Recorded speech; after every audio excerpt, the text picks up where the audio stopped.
Well, hey guys, thanks for joining me. Now, I know my last video was a bit dark, but it's the world we live in, and it doesn't do any good to hide our heads in the sand, and sometimes you just got to take the bull by the horns and see what the hell is going on.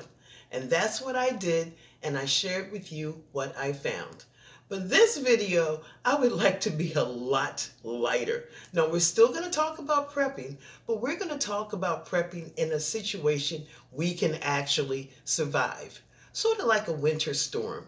Okay, so I have 10 things that I think will be helpful. You probably have heard most of them, but if you're like me, sometimes you got to hear things 2 or 3 times before it really sinks in. So let's get started.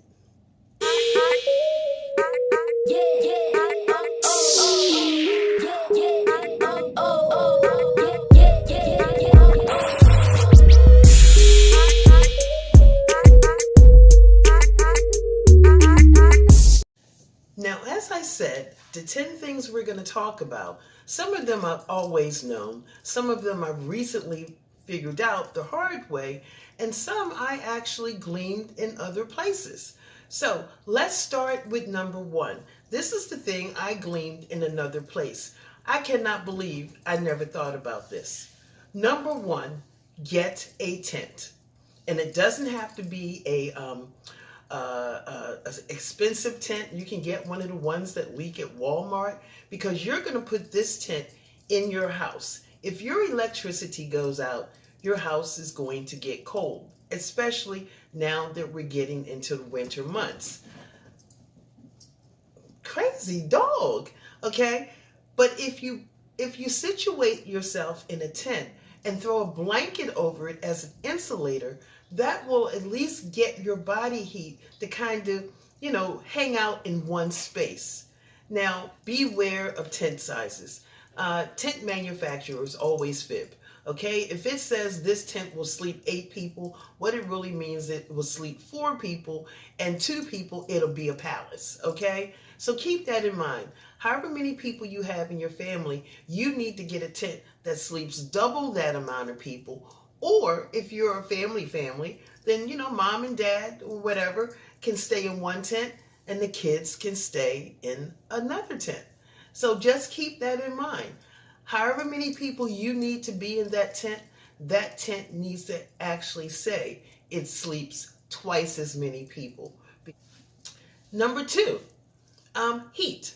Now, unless you have a generator or something like that, the house is going to be cold. Now, you can put a small heater in that tent with you. People use Mr. Buddies, which is propane operated. I'm not a fan of that. People have used their cook stoves, in tents to keep warm. I'm really not a fan of that. The one thing I decided I would do is I would use a sterno can. And I bought something called a tent heater. And it's basically a cylinder of metal with little holes in it. And you put it over top of the sterno. But I would suggest you put the sterno on a plate and then put the cylinder over top. And it will put off a warm glow. Now, if your house is 30 below zero inside, it's not going to help you. But if it's like, 30 degrees, give it a half an hour between your body heat and the sterno, and the fact that the I think it's aluminum, conducts the heat out. It doesn't get red hot, which is the reason why I don't like that application with other heaters, because it gets red hot, which I feel is a burn hazard or a fire hazard. But it gets warm enough that the heat will conduct off of it. Trust me. I mean, it's better than nothing, and at least it's safe. Okay? Okay. Number 3, also again, sterno. Sterno can be cooked over. Now, you can get a sterno stove from Amazon, and you put the sterno in the bottom, and you put your appliance, whatever utensil you're cooking with, on top. But be aware that sterno is mostly for warming things up or keeping things warm. That's why caterers use them. They don't really cook, okay? So you're not going to be able to fry a steak or a hamburger. You can do liquids like soups, okay? You can do corned beef hash. You can even do spam, you know? I've done eggs and bacon. It took a minute, but I could do it. It's an emergency stove for emergency cooking. And since sterno is relatively cheap, and each can lasts about 2 hours, it's an economical thing.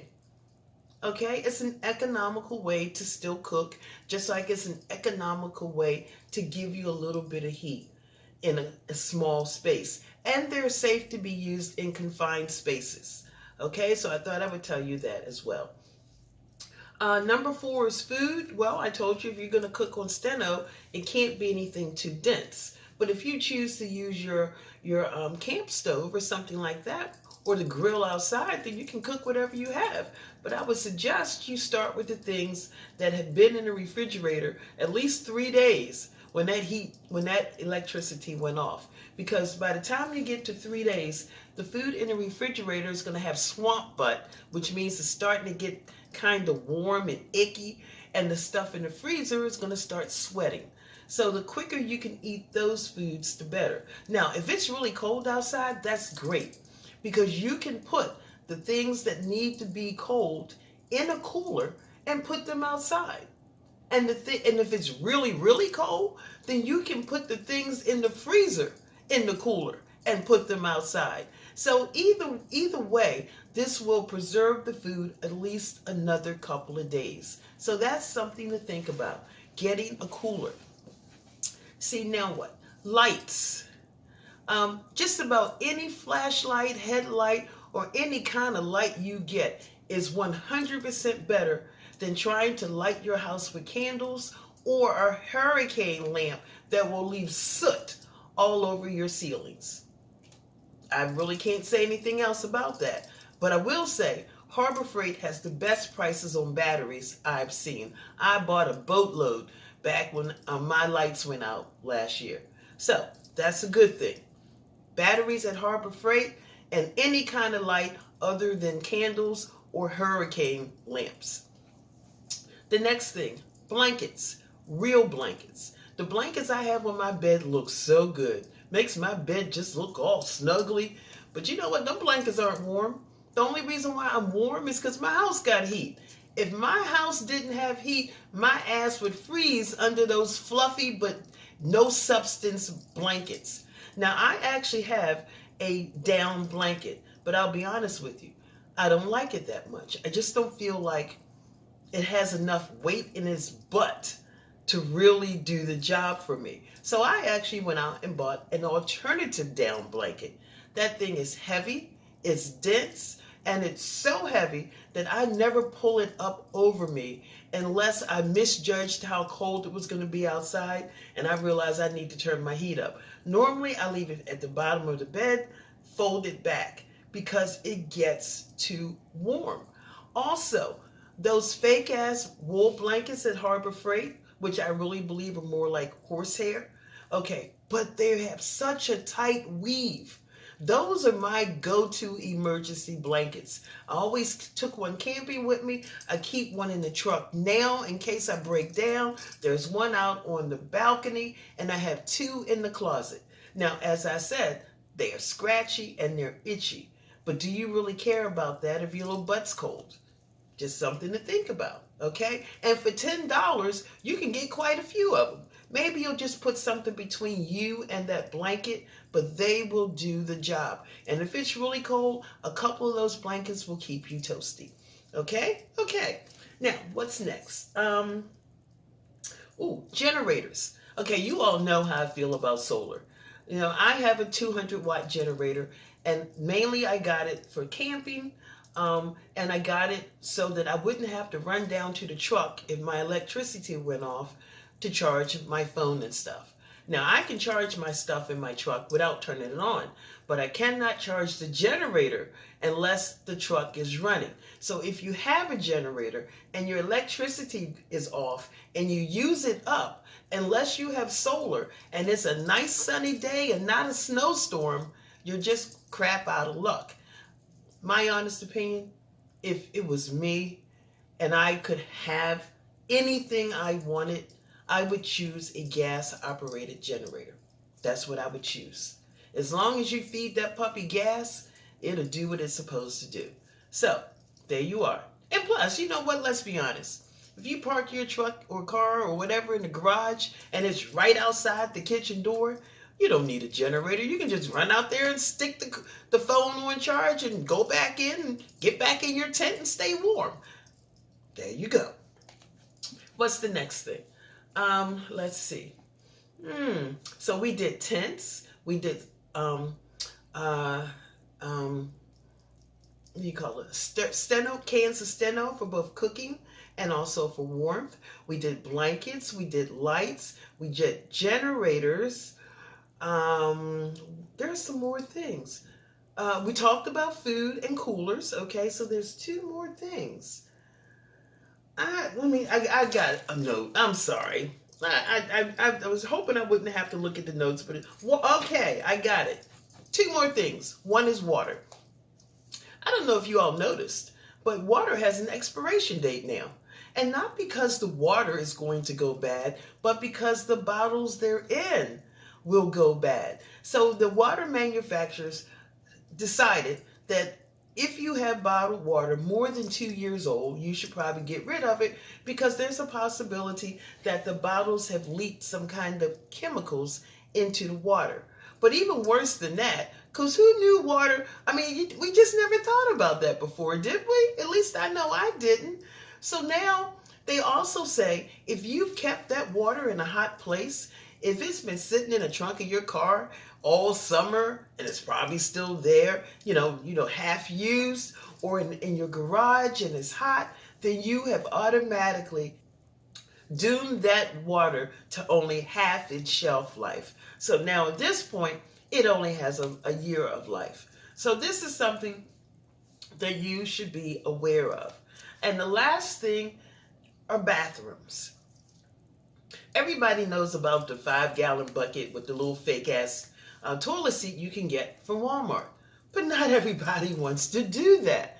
I mean, I bought a convalescent toilet probably 4 years ago before my knees went bad because I was tired of that 5-gallon bucket, even though the toilet seat really is comfortable. So basically, I would suggest if you're an older couple, or hell, you just may be a younger couple and just don't want any hassle, find yourself either online or Walmart, someplace like that. I paid $65 for it, for my convalescent toilet. And when I go camping, what I do is I take the plastic potty that came with it out, and I put a 5-gallon bucket underneath of it. And let's just say the 5-gallon bucket comes up high enough that you never have to worry about anything, going off the sides or the rails. You know what I'm saying? Yeah. And so put a double plastic bag in there. You can go to Walmart in the RV department. They have liquid and crystals that they put in RV toilets to break down waste and liquid. But you can do the same thing camping. It does not eat through the bag, so you don't have to worry about that. And once you put the required amount into that double plastic bag, add a little bit of water and let it start to do its thing, and you're good to go. And then this is how I would do it. If I was not single and I had a family, I would make sure everybody had their own potty. Now the kids, they can use a 5-gallon bucket with a fake toilet seat. But me and my partner, depending on how close we really are, we would probably want the throne so we could be comfortable when we went to the bathroom. And so what happens is every day, everybody should be responsible for their own bucket, okay? What you do at the end of the day, or the moment you have a number 2, you tie that bag up and you knot it really good, and then you have a secondary 5-gallon bucket If it's just 2 of you, you probably need 3 5-gallon buckets altogether. The one you use every day that has the 2 bags in it, and then when you take everything out at the end of the day, you knot the bag up, you put it in the second bucket and put a lid on it and put that thing outside. And the only reason why you might need a 3rd bucket is because depending on how long your toilet system isn't working, and usually toilet will stop flushing by the 2nd day. So depending on how long you have not had electricity, that first secondary bucket may be filled and you may need to move on to a 3rd one. If you are a family of 4 or 5, forget about the secondary buckets. Get yourself a big ass trash can and put it outside the door and make sure it has a darn good sealed lid. And then everybody is responsible for taking care of their own waste at the end of the day and then putting it in that trash can. And then when the emergency is over, somebody's going to have to figure out a way to lift it and get rid of it. Now, when I go camping for 2 or 3 nights, I do the double bucket system. If I'm only going overnight, then I don't do double buckets. I just do 1 bucket, and at the end of the day, I tie up the bag, leave it in the bottom of the bucket, put 2 more bags out, put the solution in, and I'm good to go. But when I do more than 1 night camping, I do the double bucket. And what happens is everything that got put in that secondary bucket at the end of the camping trip, the lid stays sealed unless I'm just putting something in it. But once I'm done the trip, the bucket is sealed. It goes in the car. That way it doesn't smell or contaminate anything. And then it goes straight into the dumpster. I just call it the cost of camping. But this way, at least I didn't have any flies or bugs or stank. And when we talked about the nuclear thing, I actually thought about doing a bathroom system because I knew the toilet was going to stop flushing after 2 days. But in all honesty, I'm not even sure if we could even get a system in the bathroom because of all the water. And that's the last thing I forgot to tell you. When experts say each person needs a gallon of water in some type of emergency, preparedness situation, they don't mean that everybody needs to drink a gallon of water. They mean a gallon of water per person per day is for them to drink, for them to prepare any meals they need to prepare, is for them to keep themselves clean, and I guess maybe pour a little bit in their little potty every day. But the point is, everybody gets 1 gallon of water, and what they do with it is their business. So I would imagine if you're in some kind of lockdown situation, or even if it's not locked down, make sure everybody knows they get a gallon of water, and when that water is gone, it's gone until the next day. That will stop a lot of fights and problems. Well, I guess that's it. I'm sorry, my allergies are...